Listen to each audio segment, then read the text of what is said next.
Brought to you by Techno Camon 30 series.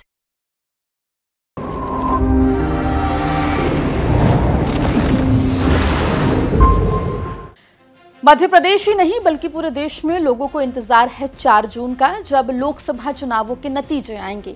Madhya Pradesh में 29 लोकसभा सीटों पर जनता ने अपने मताधिकार का प्रयोग करके अपना फैसला सुना दिया है, जो ईवीएम मशीन में कैद हैं। 4 जून को यह फैसला जनता के सामने आएगा। लेकिन इस रिपोर्ट में हम आपको उन 9 सीटों के बारे में बताएंगे जहां पर 100% रूप से सांसद बदलेंगे। नमस्कार, आप देख रहे हैं एमपी तक और मैं हूं आपके साथ आकांक्षा ठाकुर। मध्य प्रदेश में 4 चरणों में लोकसभा चुनाव के लिए मतदान संपन्न हो चुके हैं। लोगों को इंतजार है 4 जून का, जब मध्य प्रदेश और देश के लोकसभा चुनाव के नतीजे आएंगे। बीजेपी का दावा है 29 की 29 लोकसभा सीटें जीतने का। कांग्रेस 10 से 15 सीटें जीतने का दावा करती हुई दिखाई दे रही है। हालांकि 4 जून को पता चलेगा कि आखिर किसके हिस्से कितनी सीटें आएंगी, और ये सबसे पहले आपको एमपी तक ही बताएगा। लेकिन इस बीच आइए आपको 9 सीटों के बारे में बताते हैं जहां से ये तय है कि इस बार सांसद बदलेंगे। आपको बता दें कि भोपाल, होशंगाबाद, जबलपुर, सीधी, बालाघाट, सागर, दमोह, ग्वालियर और मुरैना लोकसभा क्षेत्र ऐसे हैं जहां पर नए प्रत्याशी मैदान में उतरे हैं। यानी कि बीजेपी या कांग्रेस पहले से जिन प्रत्याशियों को चुनावी मैदान में उतार रही थी उनको बदला गया है। ऐसे में इन 9 लोकसभा सीटों पर नए प्रत्याशी मिलना तय है।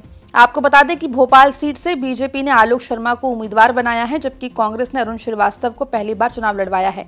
यहां से साध्वी प्रज्ञा सिंह ठाकुर पहले सांसद रह चुकी है। वहीं होशंगाबाद में बीजेपी ने दर्शन सिंह चौधरी को उम्मीदवार बनाया है।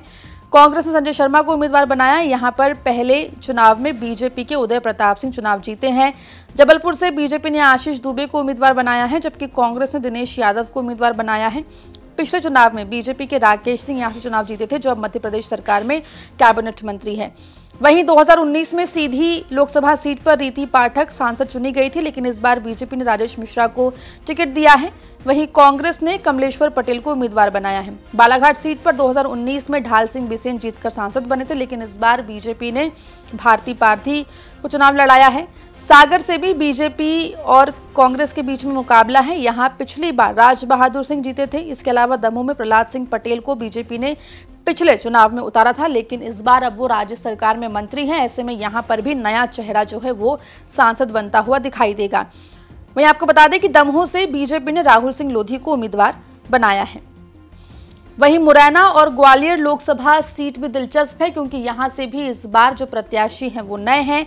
आपको बता दें कि मुरैना से पहले नरेंद्र सिंह तोमर सांसद रहे, लेकिन अब वो विधानसभा स्पीकर हैं, राज्य सरकार में हैं। ऐसे में यहां पर भी नया सांसद जनता को मिलेगा, और ऐसा ही कुछ ग्वालियर सीट पर भी नजर आ रहा है। ग्वालियर सीट पर बीजेपी ने पूर्व राज्य मंत्री भरत सिंह कुशवाहा को टिकट दिया है। कांग्रेस ने पूर्व विधायक प्रवीण पाठक को उम्मीदवार बनाया है। तो ऐसे में यहां पर भी नया सांसद जो है वो लोगों को मिलेगा।